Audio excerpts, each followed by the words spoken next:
everybody, it's Ryan Smith, and you are watching Secret Chord. I'm psyched. Recently, I had the opportunity to interview the legendary Tommy Stinson while Soul Asylum was playing with Tommy and Living Color in San Jose, California. Many of you know Tommy Stinson as the bass player of legendary band The Replacements.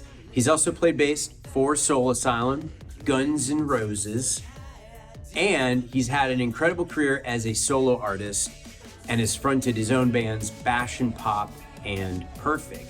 He has a brand new project called Cowboys In The Campfire. Their new record is incredible, check it out. In this interview, we had a really cool opportunity to talk about his entire career, his creative process as a songwriter, bass player, and collaborator, and as a producer. So let's kick back, relax, and enjoy the insights into the mind of Tommy Stinson. Don't forget, subscribe and hit the bell for notifications so you can get more interviews and content like this. Enjoy. And I'll be you.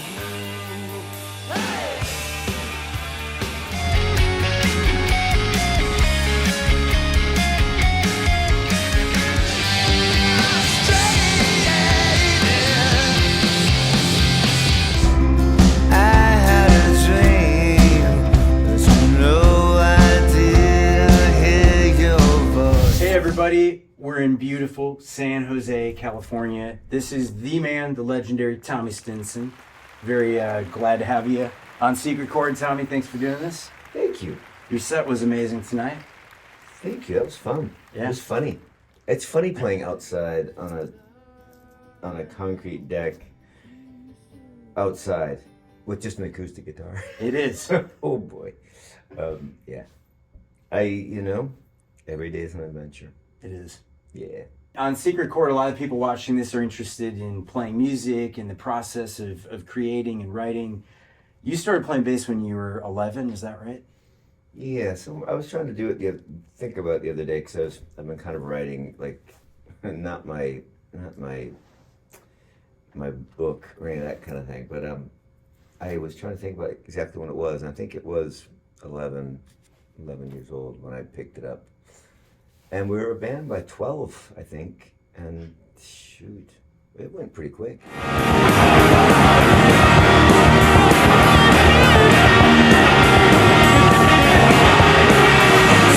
Everybody go in circles. Everybody go insane.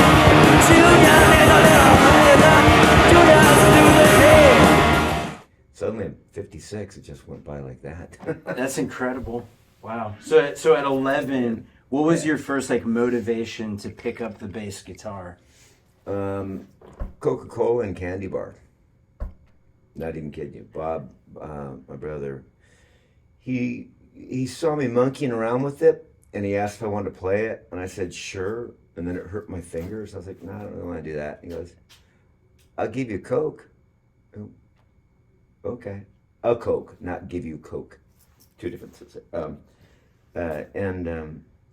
Yeah, and so I did it, and one of my fingers hurt. It's like, I want to stop, and I go, want a candy bar? It was like that kind of thing. Really, it was that easy, and it went from there, And it wasn't really until we started playing with people, playing backyard parties and stuff like that, keggers and stuff like that, when I realized people liked what we were doing and that it was like, hey, this is kind of cool, I guess. So at age 11, when you started learning to play songs that from, with it started as Dog's Breath, is that right? Dog breath. Dog Breath. Dodge breath is funnier though. Dodge Breath? Dodge that is breath. Good. And then the Impediments, is that right? And then the Replacements. Yep. So at that age, how did you process learning a song or writing a song? Were you thinking about these are notes and chords, or was it finding your way by ear? How did you do that? So Bob, I think, if I recall, he showed me 4 songs. He showed me how to play 4 songs. It was Rock and Roll Hoochie Coo. Rock and roll, hoochie coo. Boney Maroney.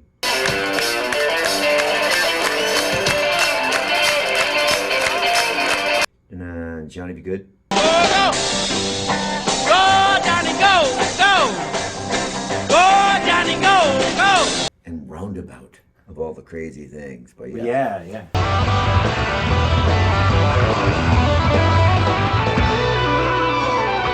So how it worked was that, I sat there with the bass, he sat there with the guitar, or he would, get behind me and show me his fingering, first, and I would just sit there and kind of map it out, and he like Boney Roy, the blues scale, and he'd show me that first,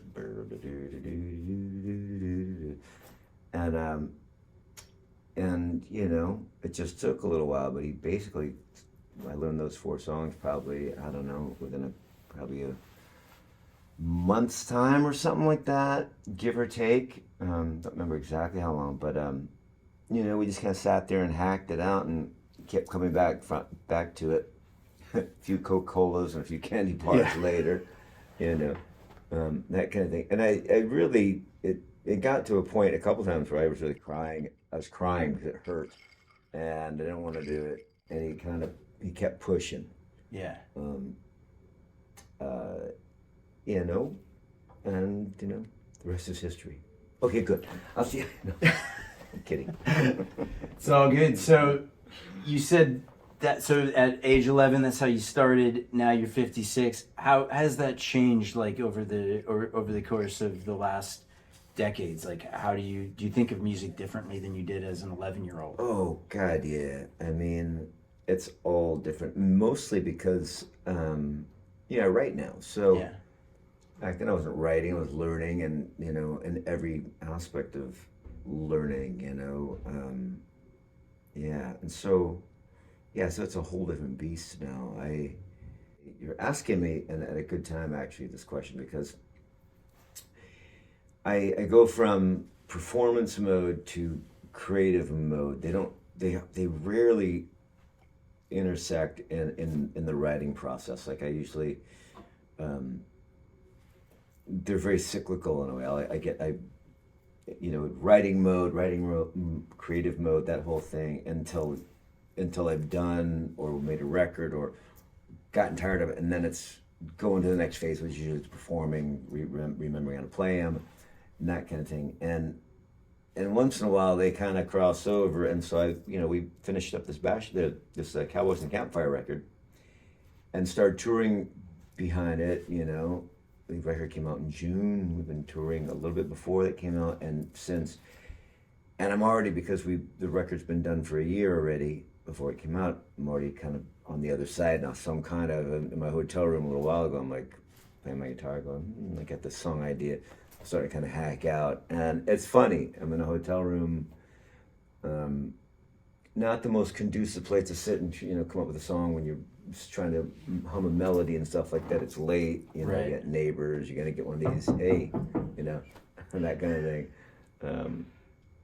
But yeah, it's it's a whole different scenario than when I was just learning how to play. In that regard. Yeah. Did I answer your question? You totally answered my Okay, question. good. Yeah. It's late here, kids. It is. We already played a show. We did. His show, my show. It was a good night. So after the Mats disbanded, you started Bash and Pop, and then later Perfect. So what did you take away from your experience with the Mats and as a songwriter, and what was your songwriting process like at that time? I started writing sort of in earnest, probably right around the time we did Pleased to Meet Me, and by the time we broke up, I was kind of already in a mode of how I would write that is basically follows me now. I don't have a structure to it. I don't have, any sort of a ritual or anything. It could be on bass, it could be on guitar, drums, it could be a vocal melody involved or not. And so, in short, what I've learned to do, and it happened quick, and I've embraced it, and I haven't messed with my process because I don't have one. I think that's kind of helped me be somewhat fluid with it. I think if you get bogged down with, rituals of how to do things, you can sometimes kind of just psych yourself out or whatever. I've seen it happen with other writers, but it just kind of works for it. It's kind of, I wing it. Yeah. I've always wung it. Even when I'm up there playing a song, a lot of times, if I forget a lyric or conveniently decide to change the lyric because my brain is going somewhere else, I just, I go on the fly. Yeah. Make it up as I go. Sometimes it works, sometimes it doesn't, but it just keeps you moving. Yeah. Totally. Well, okay, so then going from the Mats to Bash and Pop, Perfect, then you're playing with Guns N' Roses and working with Axl Rose. That had to be a completely different experience than playing with like your friends you grew up with, your older brother, and having your own project. What was that experience like? How was it different? And what kind of skills did you feel like you needed to do that? Boy, you're asking all the right questions. I gotta tell you right now, good ones. So when so like I'm telling you, to cut to the quick. So I don't have a way or a ritual to do anything. But I write my songs throughout all these years a particular non-particular way. Guns N' Roses comes along, and we're kind of forced to write as a group of people, all from different backgrounds, and not necessarily even into each other's backgrounds in a way. Like, a couple guitar players from different places that, had different vibes. Like Rob and Fink, I really got along great with. The other guys, not really so much, as far as the guitar players. The drummers, Josh Freese was the one that got me the gig. Dizzy Reed, the keyboard player, I got along with great. And, basically, it was like my favorite part of the whole experience of being in Guns N' Roses was the making of that record. Because it put us in a room, all of us, 6, 7 guys, in a room to collaborate together. And I think based on how Guns N' Roses had done it prior to that, with Duff and Slash and that, I think the writing process for them was different in a way that the record we made with Axl, he really wanted everyone to be a part of every song. So if I brought a song idea, to the table, or if Robin brought a song idea to it, he would listen to it and go, that's cool, and he really wants to just go hammer it out, all of us together, and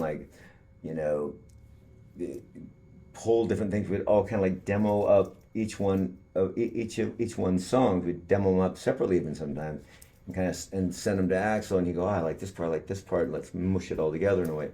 What it did was it made us collaborate together in a way I'd never collaborated with another writer. So you got 6 guys, some of them don't even like each other, guys, but all there to do one thing, and that's to write and complete a record. Yeah.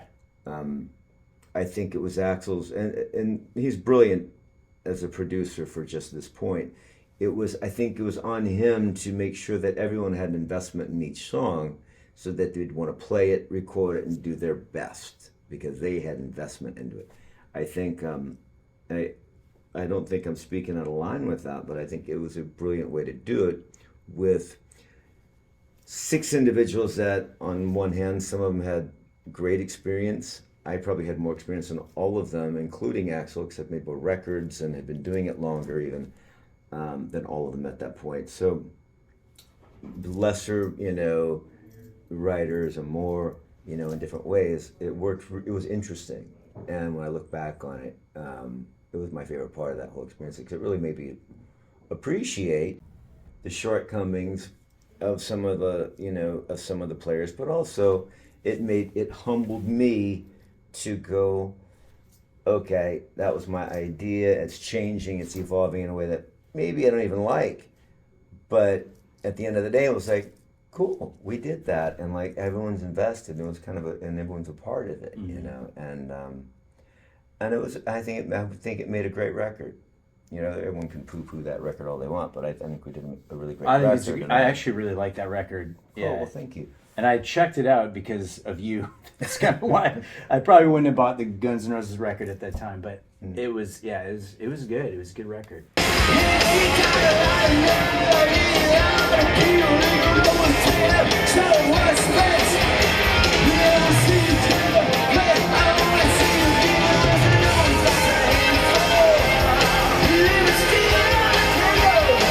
So at that same time, you were in Guns N' Roses for 16 years, is that right? 17. 17 years. Who's counting? Yeah, right. Who's counting? And then you were in Soul Asylum at that same time, right? It overlapped. For 18 years. No. It felt like it, right? Yeah. It's a so with it was with like that 6 years or something. 6 years, and that was in the same time. So, Yeah. how challenging was that to be in Guns N' Roses and Soul Asylum at the same time? It worked out. It worked out pretty good because Guns N' Roses wasn't on the road, for 9 months of the year. It was pretty seasonal almost. We'd go out in the spring and summer and do like festivals and all over the world, and then do some of the arena stuff, in the winter. But it wasn't like full on all the time. So when they asked me to play bass for Soul Asylum, I went to Axel and I said, "Hey, do you mind if I do this? Is this cool?" And he's like, "Yeah, sure. As long as it doesn't interfere with any shows or that kind of stuff we want to do. As long as it didn't interfere with Guns' plans." Yeah. Which it didn't. Soul Asylum, they just go, "Okay, cool. Are you free the month of August?" And it was just easy enough to go, "Yeah, Yeah. We can go out and play shows." Well, the new record, so Cowboys in the Campfire, Wronger, came out in June. Is that right? Yeah. Really great record. Super Thank you. great. Yeah. Thank you. And there's a real it's there's a lot of country influence, right? Would you say rockabilly and There's inadvertently or not. I mean, I'm not like a big country fan per se. I like a little bit of everything. So, there's some of that in there. Yeah. Rockabilly, probably more of a fan of rockabilly, which is really just an offshoot of country anyway. It's kind of jacked up, but yeah. Is that maybe Americana is a better word? I'm not sure, but it's like it's rootsy, or there's like something real, honest about it and authentic. And I like to look at it as more as like just super stripped down. Yeah, you could play those songs through a Marshall amp, and it would add drums and bass, and it would translate this probably very similarly, I suppose. It's just louder. Yeah, but and then when you add all that, it would just sound like a rock and roll song or something. But yeah. I've heard people say like it's if you have a great song, if it can survive with just pretty much an acoustic guitar or a ukulele or whatever it is, it's the mark of something that's got good substance and then it could also be amped up, and you guys made that record real. The substance shows through the minimalism of it. It's really good. Yeah, that was our point. When we started doing this, we started doing it as a duo because it was easy, simple. We were kind of getting our bearings about just playing the two of us as a duo, and meant to make the record as close to that as we could. Although some of the songs kind of dictate what they want. So certain songs, decide, they wanted bass, they wanted this, one of them wanted strings, and when you follow that up, suddenly your record is not just a duo; it's a bunch of people. Yeah, and that's what happened. Yeah. Do you have any philosophies of recording, production? Because there's like an energy to that album that's really refreshing. It feels like it breathes, and there's an energy to it. It's like, I don't know, what's your secret to getting that onto tape or into the digital realm? Yeah, that's how do you make records to not sound like you're in the digital realm? Mm-hmm. That's basically what that's about. When we first started making records in the Replacements days, we recorded live. I mean, in the studio, and really even vocals were live to just get the tracks down, and then Paul would go and sing the vocals over, and there'd be the occasional guitar overdub, that kind of thing. But I remember, from the early records to the later records, when we were putzing around the studio a whole lot, like Don't Tell a Soul, I think, really is a good example of spending too much time beating up songs. Yeah. I think we had songs, we could have probably made that record a lot better had we not fussed around, but we also had two different producers on that. The short story here is that, when I reflected over the years about what records were the ones that people liked the most and which ones do I like the most, it always kind of came back to the ones that we had a lot of energy and spontaneity and were done kind of mostly live. So, I surmised, through all this, over the last probably 15 years that for an artist like me who's, I am a solo artist for the most part, that's when you kind of sit there and play everything yourself, bring a drummer in or whatever, and so you kind of lose some of that live vibe because that's just the nature of the beast of being a solo artist. But in terms of recording groups, and like I produce groups, and this is how I do it as well, I prefer to do everything live as much as I can, and then overdub the vocals. You can even hear in the records that I produce, whether they're my records or other bands, you can hear the scratch vocals in the background because they'll go through the drum mic and stuff like that. And the reason I do that is because you capture a song and a performance really within the first handful of takes you do. After that, you start suffering from diminishing returns of like what you're going for. Yeah. You can sit there and speed it up, slow it down, all this stuff. A lot of times, if a band is really in tune with being the band that they are, they can pretty much suss that out without even really talking about it. So maybe slow it down a little bit, maybe speed it up a little bit, without getting too far into, let's put a click track in there, let's follow that, and then you're going down a rabbit hole with that. But I just think the best records I've made have been like that. And when when you think back of Rolling Stones and Beatles and historic records and things like that, it's kind of hard for me to fathom, Jumping Jack Flash, the one that's the version we all know and love was the 150th take or whatever it was, It's hard for me to really think about that, except that in terms of something like that, that's probably 150 takes from the moment they start in the studio putting the song together and the band coming up with their parts as they're doing cutting and stuff like that. That's different, I think, than rehearsing your songs in studio, a rehearsal place or whatever, and then taking them to the studio and then putting them down.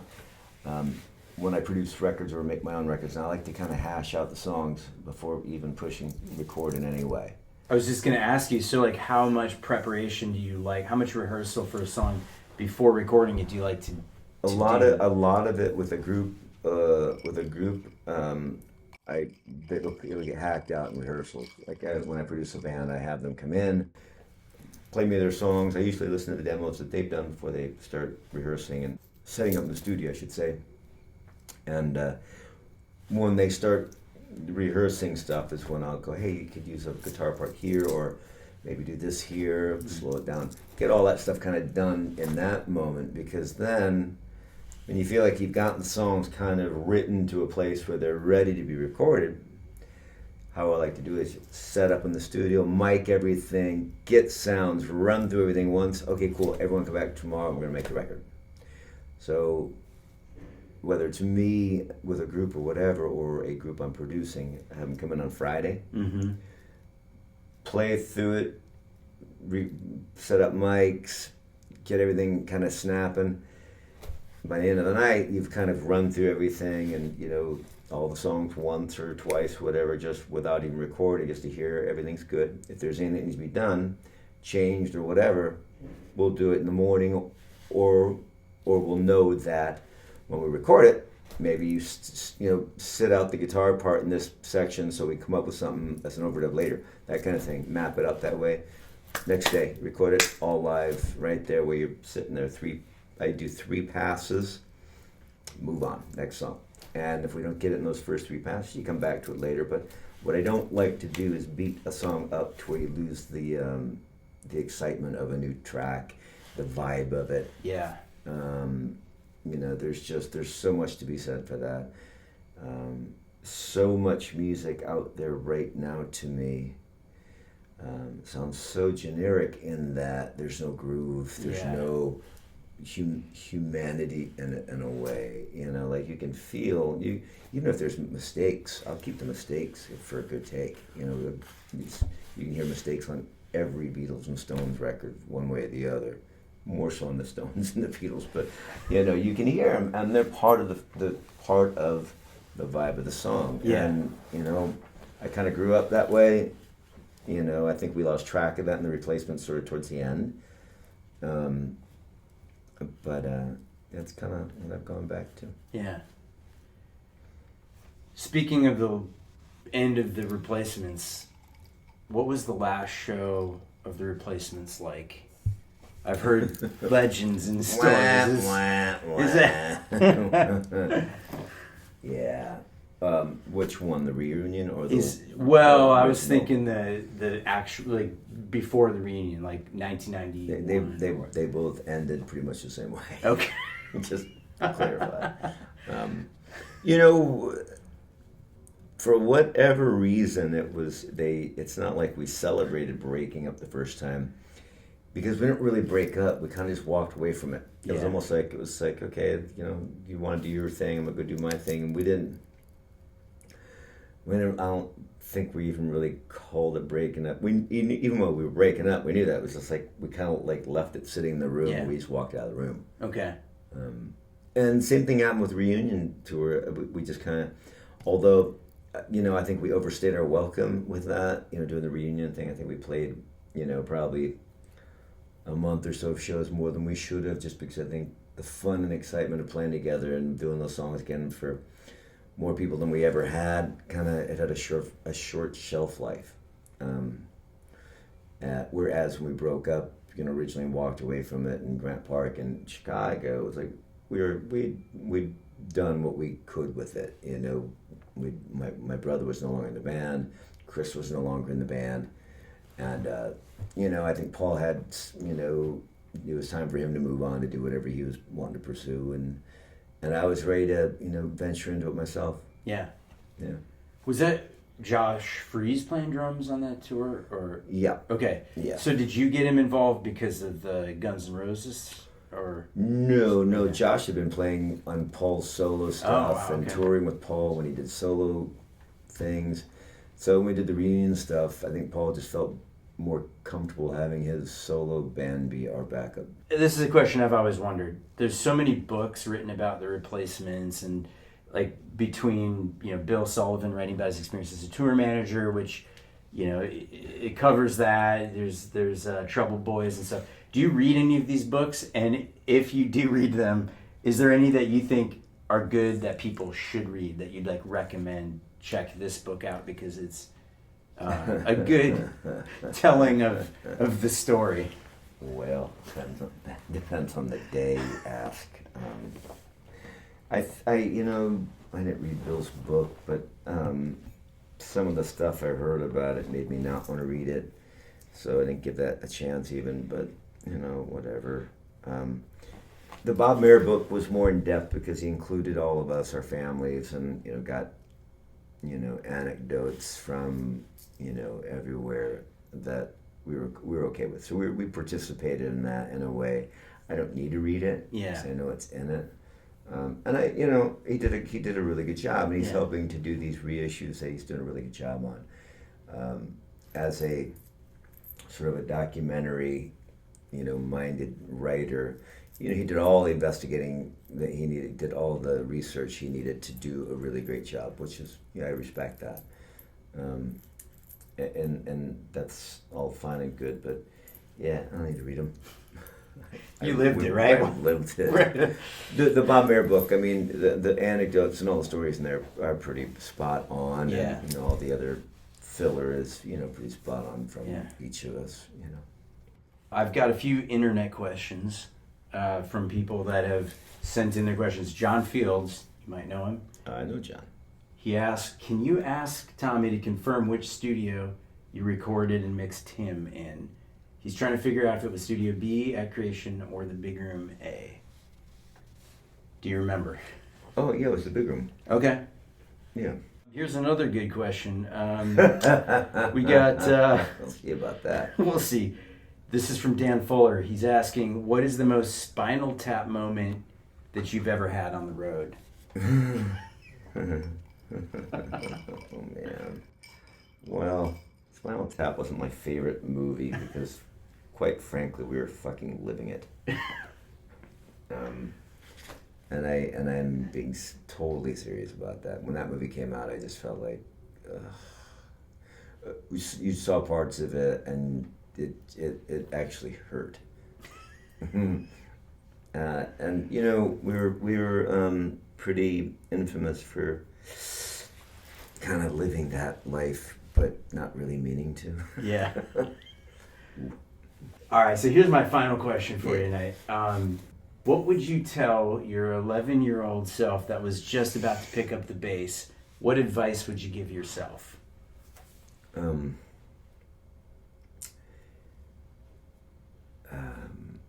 Have fun, as much fun as you can with it, because really that's all you got. That's all there is. Enjoy the moment. Yeah. Yeah. That's great. It's beautiful. Well, Tommy, thank you so much for doing this. This was really, really fun. Good. Well, Yeah. I'm glad I could help as long as it works out. Yeah. we didn't bring out the dresses, but you know, we'll do that another Next time. Next time. Yeah. All right. Perhaps we went too far for starting up.